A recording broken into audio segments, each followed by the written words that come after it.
Welcome to Sober Talk. I'm Dennis and I have lived experience of alcohol. If you or anyone you know is struggling with alcohol, please call Alcoholics Anonymous on 1300 222222 or check out their website on aa.org.au. I'll just run through the preamble of Alcoholics Anonymous. Alcoholics Anonymous is a fellowship of men and women who share their experience, strength and hope with each other. They must solve their common problems and help others to recover from alcoholism. The only requirement for membership is a desire to stop drinking. There are no dues or fees for AA membership. We are self-supporting through our own contributions. AA is not allied with any sect, denomination, politics, organisation or institution, does not wish to engage in any controversy, neither endorses or opposes any causes. Our primary purpose is to stay sober and help other alcoholics achieve sobriety. Hi, my name is Jade and I'm an alcoholic. I'm sober today and I'm really grateful to be sober today. And I always like sharing that for me, I know it's by the grace of God and AA that I'm sober today, because I definitely cannot do this myself. And I'm grateful that I don't have to do this journey alone. I'm really grateful that I belong to the AA fellowship. For me, I believe that I was born an alcoholic. I didn't feel a part of anything right from the get-go, like way before I picked up a drink. This is as a child. I just didn't feel like I belonged in my own family. I didn't feel like I fit in anywhere. I just felt different to everybody else. And, you know, I'd look around me and it just looked like everyone else knew how to live life and I didn't. And I just felt like there was something deeply wrong with me, and I didn't want anyone to find out about that. Like, I had a lot of shame around that, like that feeling of not fitting in and not knowing how to do anything. I had shame around that. And, you know, I suffered anxiety as a child. I had panic attacks. And, you know, I found life really hard. It was really hard for me. And a lot of the time I kept all that secret. And it felt lonely. I felt really alone, and I felt like I was the only one that felt that way. And then fast forward to having, my first drink, well, my first proper drunk, let's call it, at the age of 15. I just felt like, wow, I have found the answer to living. Because when I had that drink, I felt incredible. Like, it made me feel warm. It made me feel at ease. Like, it really felt like a spiritual experience for me, because my anxiety left me with that drink. You know, it was incredible. My panic attacks, I didn't feel panicked anymore. And, you know, I felt good. I felt free. I felt like I could do life. Like, I really felt like I'd found the answer to living. I thought, thank God I can do life now. This stuff is amazing. Like, who would ever think that a drink could take away all my problems and set me free? But, you know, I also really enjoy sharing that was the biggest lie of my life, because I was never free when I drank, because I'm an alcoholic. Once I take a drink, I cannot stop. Alcoholism had me around the throat. I was a slave to alcoholism. As I said, once I take a drink, I cannot stop, no matter what plans I put in place. When I drink, I get a complete personality change. Like, when I'm sober, I'm scared to check my letterbox in the dark. Like, I have so much fear when I'm sober. Yet when I drink, my God, I change completely. I am off, I'm running, I'm by myself. I'm in Hindley Street late at night and I'm with the biggest and the baddest people, and I feel comfortable. Like, I'm that different when I drink. Like, when I drink, I don't care. When I'm sober, I care about everything and I'm afraid and I'm anxious. When I'm drunk, I don't care about a thing and I'm off. And as I said, I'm running, and yeah, I'm an absolute lunatic when I drink. And that not caring thing, that's awful. Like, because I'm a mother of 4 children, and When I drink, I don't care about my children. It's awful. It took me a long time to realise that, I neglected my children through my drinking. And, I actually didn't think I was that bad when I was drinking, but I was. But I would drink, but I would clean my house and make sure it looked really nice and clean and everything looked good. And I would make my children lunches and, cook the organic muffins. And I'm an aerobics instructor as well. So, I had this image of being fit and healthy, but I wasn't. It was all a lie. Like when I was cleaning the house drunk. Like my kids saw me fall over the vacuum cleaner. When I was cooking drunk. Like my kids saw me fall into the oven, as I'm cooking the muffins. It was awful. My kids saw me with a glaze over my eyes constantly and not being able to remember the conversations I had with them the next day. There were nights I put my children to bed and I woke up the next morning and I couldn't remember putting them to bed. It was awful. I wasn't living life, I was just existing. It was just awful. And I actually came into AA the first time when I was about 33 and I'd had a drunken argument with my husband at the time and I broke my wrist in trying to push him out of the house. And I had deep shame around that and I lied about it. I said I broke my wrist by scrubbing the bath so hard, but, that was a lie. I tried to push my then husband out of the house and I just thought, my God, my life is just crazy. Like I am not a violent person, yet when I drink, I'm starting to become violent now. So I rang my dad, who is in the fellowship. He's been sober now for 44 years. And I rang him and I said, Dad, can you please help me? I think I've got a problem with my drinking. And he took me to my first meeting. And as I said, I was 33 and I went to my first meeting and I identified straight away. Like I heard everyone's stories and I'm just like, my God, I'm an alcoholic for sure. I'm definitely an alcoholic.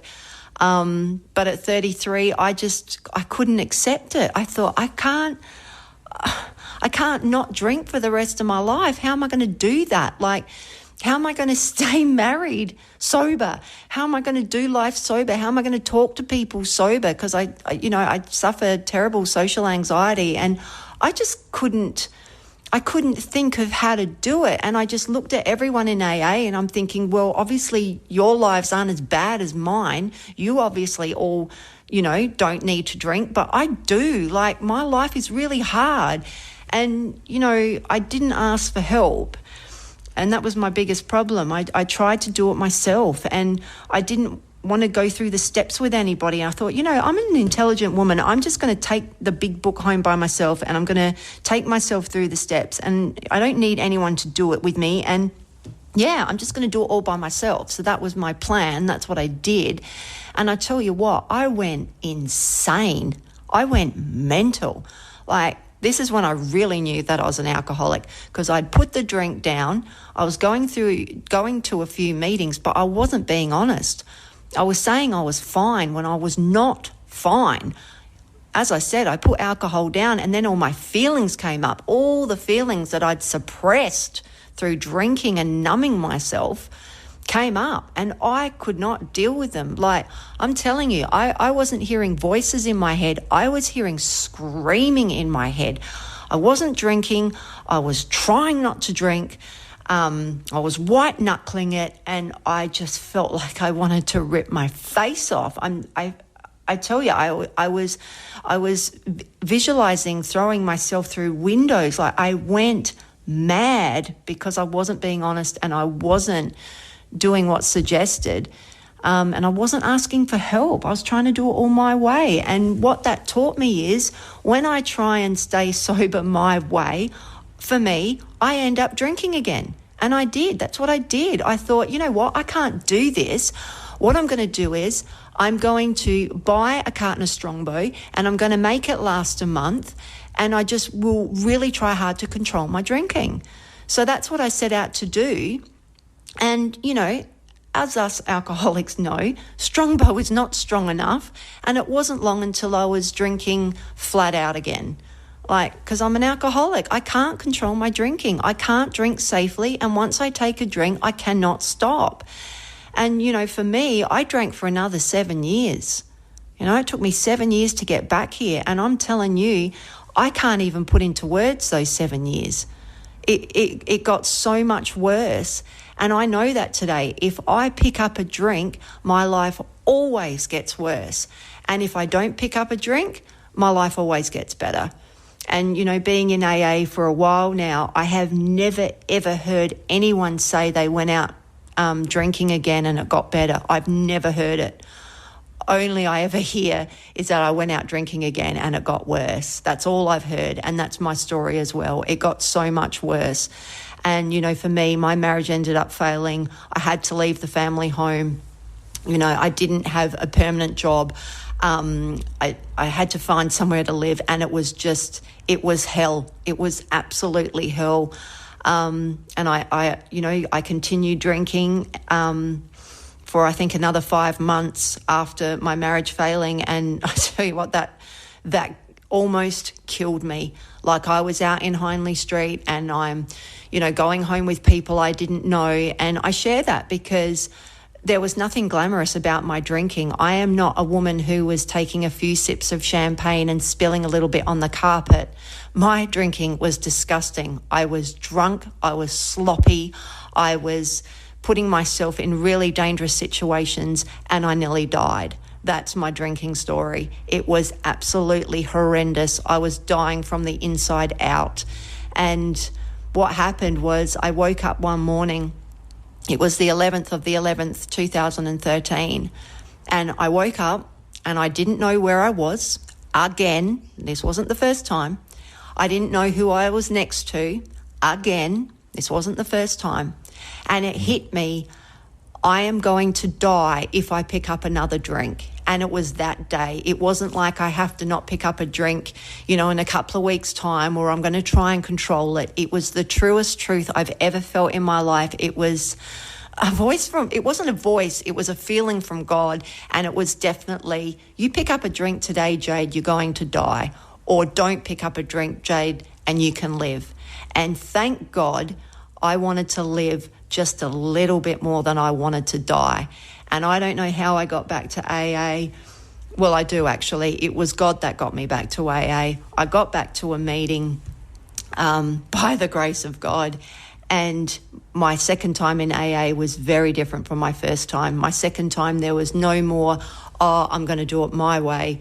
It was, I walked into a meeting and I said, my name is Jade. I am an alcoholic. I am dying. Can you please help me?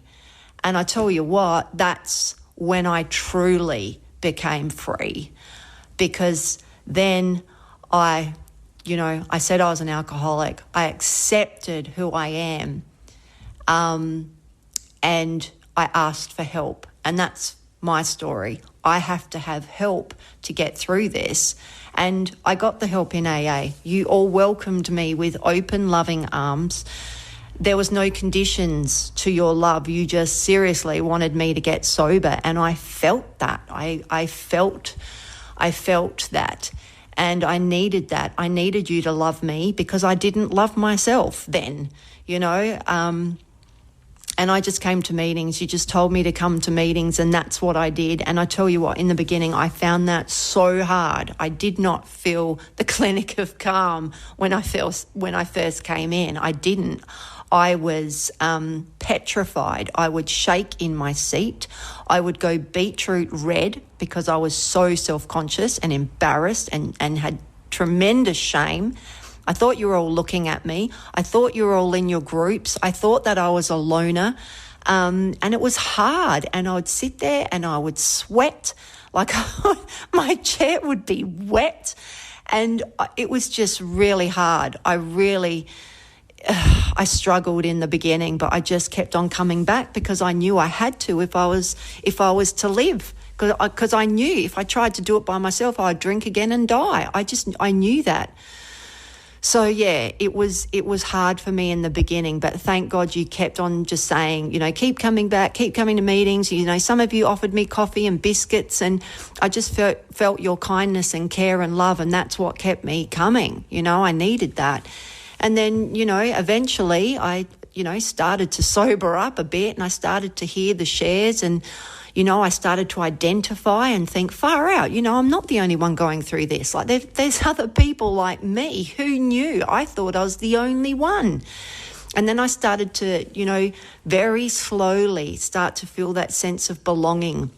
And then I heard all these wonderful ways of living one day at a time without a drink, because prior to this, I'd never heard one day at a time. My first time in AA, I'd only heard it's forever. You don't drink forever. Whereas the second time I heard, it's one day at a time. And it's one day at a time. And you know what? I actually went through a day without picking up a drink, and I'm like, oh my God, this is amazing. Like this is actually working. I've got a day up, and I felt a bit good about myself, and I kept coming to meetings, and then I got a week up. I mean, that's a miracle for an alcoholic, isn't it? Like I got a week up without having a drink. It was like, my God, this is incredible. And then I got a month up, and then, it got turned into a couple of months. And that's all I did in the beginning. I just didn't pick up a drink. One day at a time, and I went to meetings. And then, it got to a stage at 6 months for me. I thought, I might do what's suggested. I'll get a sponsor. And I did, and that wasn't easy. It's not easy for me to ask for help, but I did. And I asked a lady, and she said no. And it crushed me. It did. I felt that rejection, but I thought, how much do I really want this? And I wanted it. I wanted to be sober. So I asked someone else. You know what? She said no.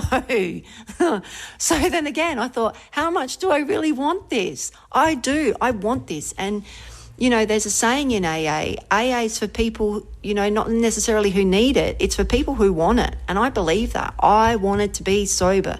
And so I asked another woman, and, she said yes. And she's still my sponsor today. Like just incredible. I think, God knows what's good for us. And, well, God knows what's good for me, and it's just been an amazing journey. And, that woman took me through the steps, and that was incredible. It took me a year and a half to go through the steps. Like it wasn't just an overnight fix, and it's still not. I still try and live those steps. But, she took me through those steps over the year and a half, and that was incredible for me. I thought that doing the steps was just about reading it and putting myself through that book, but for me, I needed another person to literally hold my hand and unpack those steps, and to really show me what it means to live one day at a time without picking up a drink. And, helping me to discover who I am. Like, that's the amazing part of AA as well for me. It's not picking up a drink, and it's discovering who I am. Because I tell you, if I was still drinking, I would be dead, not even knowing who I am. I would never have found out who Jade is. I would have died not knowing.